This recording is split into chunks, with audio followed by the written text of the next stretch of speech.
So this is one of 4 parts looking at hygroscopic salts. In this property, hygroscopic salts were at the base of the wall, about between 400 mil and about a meter up. As you can see, it's all the way around this wall. It's very commonly attributed to rising damp, but it doesn't come from rising damp, it comes from coal. Have a look at the survey now. So what the builder was recommending is replacing all this plaster, Everything, essentially, and the skirting board and skirting everything. boards, And taking the this out. irony is it Make wouldn't it have work. solved the problem because he would have been putting a damp plaster onto the wall and it just comes Just through keep the doing it damp. again. And the only solution, and I've been to a lot of properties that have had damp proofing treatment, and it's come through again, and they end up using Zinza. So, Yeah, okay. you might as well just do that in the first instance, and it's not a source of water. That's the really important thing to know. Right, 'cause It's not coming from anywhere. It's being drawn in from the air, Yeah, okay. and it's dynamic Well, equilibrium. we have to, obviously, the plaster's gone really powdery. Well, I think what I do is this. Yeah, no, it isn't. It isn't lining paper. What I would do is I would. Sure, I can't remember. Okay. It is lining paper, and then was it? Yeah, it was, yes, and then it was repainted. So what I would suggest is sandpapering it, applying the Zinza, painting it, and just seeing how it turns out. Yeah. And if you feel you need to go to remove the paper, then you know Yeah. that at least you haven't wasted any time, and it's very easy to So do. is that issue causing this rusting on the? I can't help thinking you've also got some condensation here, Oh, which right. could easily have been the trigger. Because with this wasn't like that Yeah. last year. This rustiness and the rustiness there. Well, we'll look at the But data anyway, loggers, yeah. and I'll also look to see whether you've got some additional humidity issues. All right. So it gets worse when it rains. The reason why it gets worse when it rains is the relative humidity Okay, goes up. all right. So there's more moisture in the air, so the So- vapour is drawn in by the hygroscopic Okay. salts. Okay. So this is very typical of hygroscopic salts. It's around an old chimney breast. Yes. And it's all the way around, and there's a sweet spot around, it varies, but it's sort of between about 600 mil and 1.2 meters. Yes. 'Cause uh, of here. And you will also find it also goes up the chimney breast. There's a sweet spot, a Right. vertical as Okay. well as a horizontal. It's what I call the Goldilocks. So it's neither too dry to cause the evaporation nor too moist to cause condensation deep within Yeah. the bricks. It just keeps it in that perfect zone. And you can see it on old buildings. If you walk around London, if you look at Downing Street, 10 Downing Street, they painted that black, but if you look when it's a rainy day, you'll see that it looks like hygroscopic salts on the outside Is of. it that whitish? No, No, that's those are different. calcium sulfate Okay, salts. alright. These are calcium nitrate. Yeah. And the reason they look dark in external buildings is Victorian ones, it traps the soot. Modern ones, it Okay, doesn't trap the soot. It just looks moist, but the old ones look dark. But yeah, so the hygroscopic salts, the most common one is calcium nitrate. It has a specific relative humidity of 50%, just like water, sodium chloride in water has a specific relative humidity of 75%. And so there would have been something that triggered it, and I'm going to guess by looking at the outside walls is that it's painted on the outside, and I think you would have had some flaking, and water probably Alright. came in through that, but it hasn't penetrated the whole way through. But what it's done is it's dampened the otherwise dry salts in the brick and caused them to dilute and move to the surface, Okay. which is inside. So there's normally a trigger, and the standard ones are, like a leak. I've had examples where the neighbours had a leak and it suddenly triggered it. High levels of condensation can trigger it, but it has to be very high for a sustained time. Damp proofing treatment can trigger it. Yeah. because I think when we moved in, we might have had a damp-proofing thing, but that was like 26 years ago. but I it can't doesn't go remember. away. It still Yeah. it can trigger it. Sorry, But sorry, I'm the interrupting you. yeah, but the it was more a recent thing. Yeah. It's shown 6 months ago. Yeah. And then and so other things like replacing the plaster can trigger it. Changing to lifestyle changes also. So for instance, during COVID, when people were at home more, increased the amount of vapor, so that increases the risk of condensation. And also the energy crisis meant that people weren't heating some rooms, and so you're finding that some certain rooms you're suddenly getting condensation because of that. But it can be from the outside, and I look. I'll just go around to the outside. Yeah. But so this is being repointed to try and solve the problem, but it actually doesn't. But these painted bricks have some water's got through and causing the calcium sulfate, used to be called gypsum, to blister, and you get micro cracking, and that increases the amount of moisture absorption. What you want to do is you want to wire brush it back as much as possible to brick, and use a similarly impermeable paint, the one that was originally used. And if you don't know what it is, just go for fully impermeable. And Dew likes an impermeable external masonry paint, and so does Zinza, and I'm sure there are other products. But don't go for the semi-permeable, that weather shield and that type of thing. You want to go for fully impermeable. Fully impermeable, all right. Could you put that in the report as well? I will do. I'm recording it so that it all goes in. But all of this flaking can cause moisture to get in, and what happens is it can't get out, so it causes crystals, and those crystals then cause micro cracking that increases the amount of water they can get in. It can't evaporate out, so it goes in, but it's not going all the way through, otherwise you'd get a brown stain.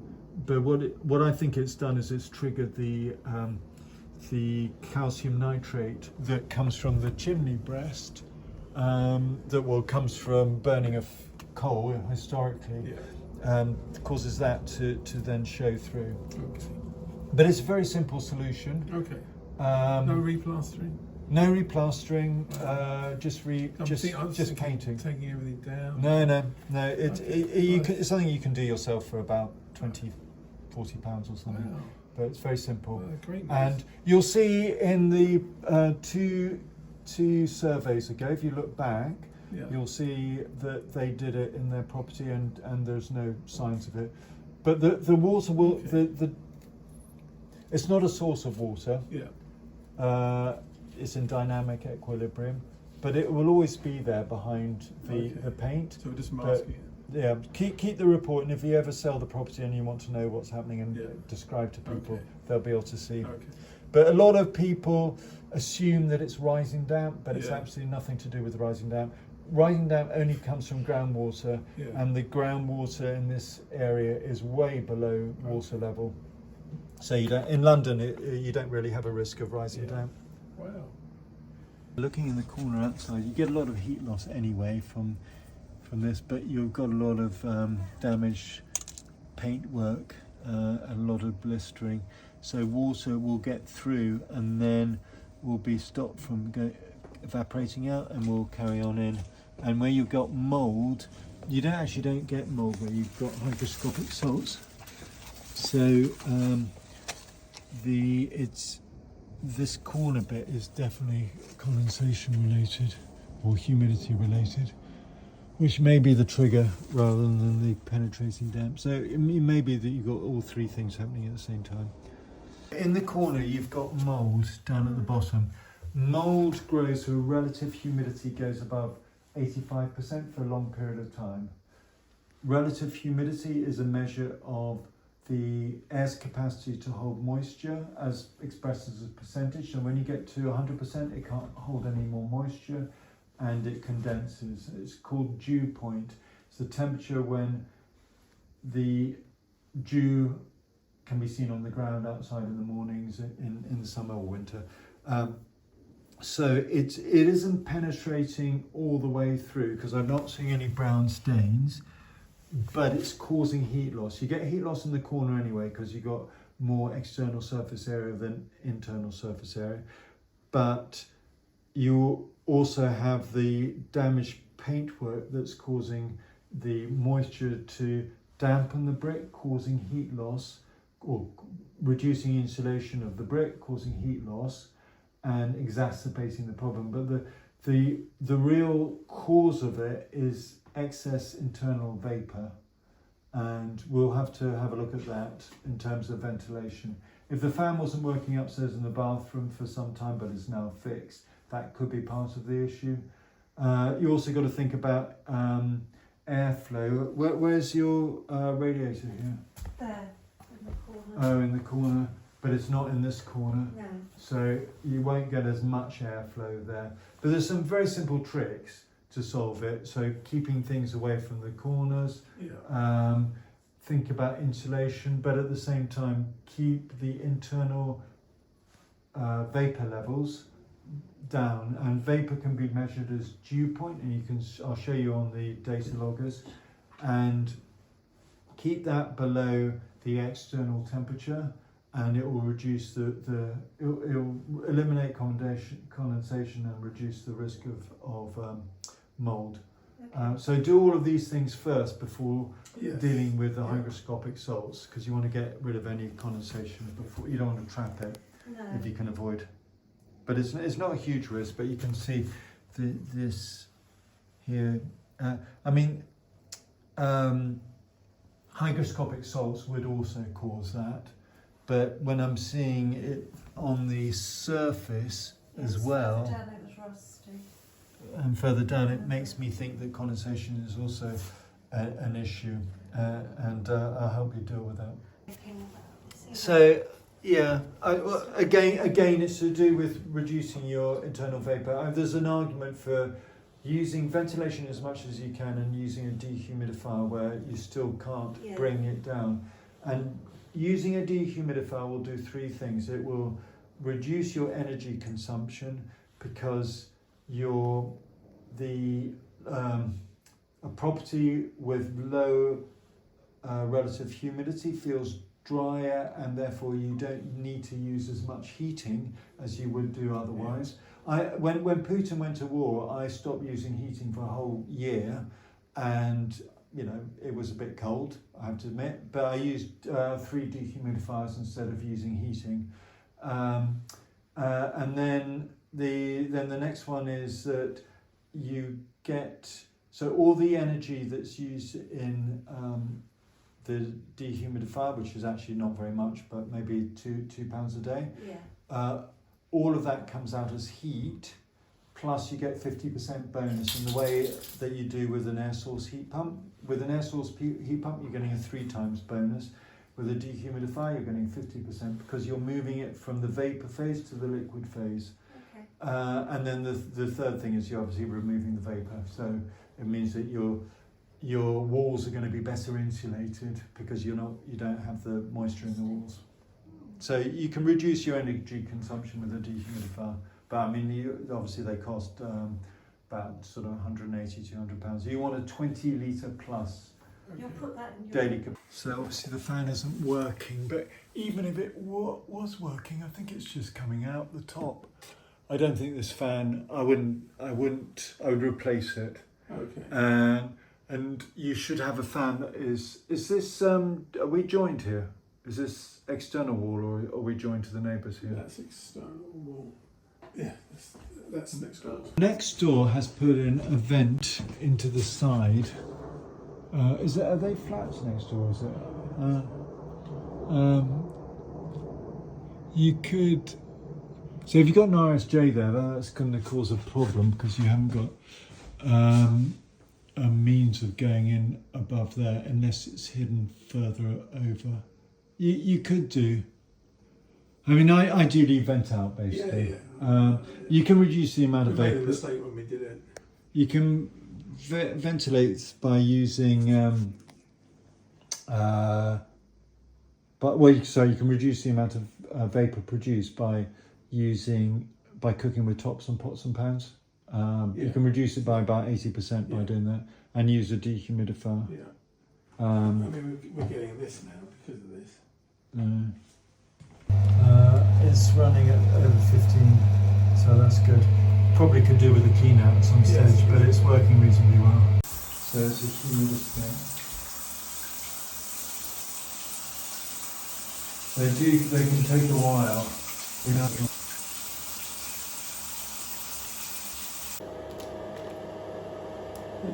It's nice and powerful. Arguably, the air vent has made it worse because of the cold. But it's condensation one way or the other. Deliquescence is a form of condensations, but the only difference is condensation, albeit it is it is not. It's a source of vapor in the sense that it's coming from air. It's a different form of dynamic equilibrium that's around 100% relative humidity as opposed to 50%. So it does slightly change it, and you can end up getting the blistering behind the Zinser with condensation if you trap it, whereas you won't with hygroscopic salts. Okay. So there's heat loss right at the top. Interesting. That's presumably where the chimney breast is Yeah. it? That's what we had that put in, that air vent. Then we've had the capped off. Well, so what I'm going to say on this is that it's downstairs is definitely comes from hygroscopic salts. Yeah. Up here could do,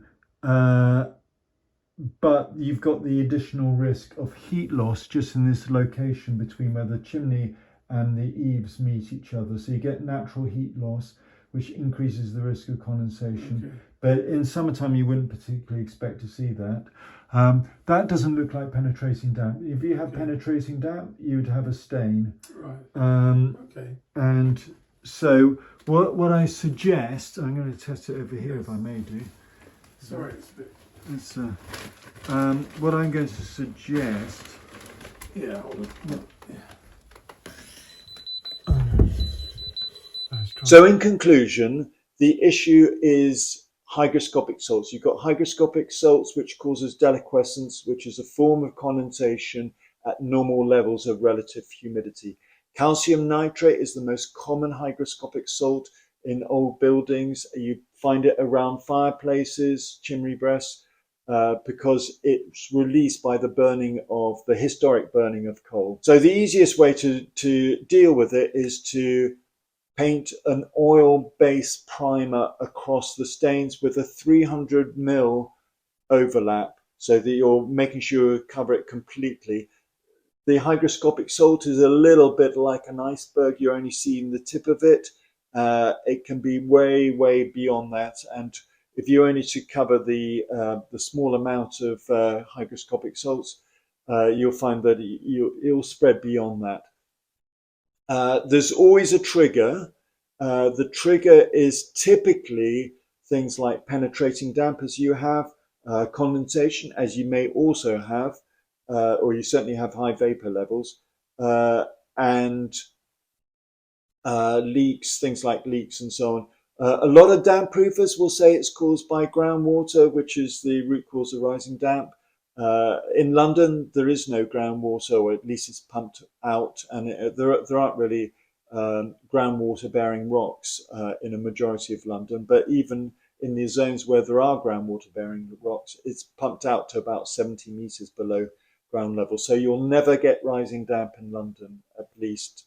I haven't seen it myself, and I've asked lots of people for examples, but yet to see a genuine example of rising damp in London. So learn more, look at the parts 1 to 4 on this series, and like and subscribe. I'll try and put up a video once a day during the working week for the remainder of the year. Thank you. Bye.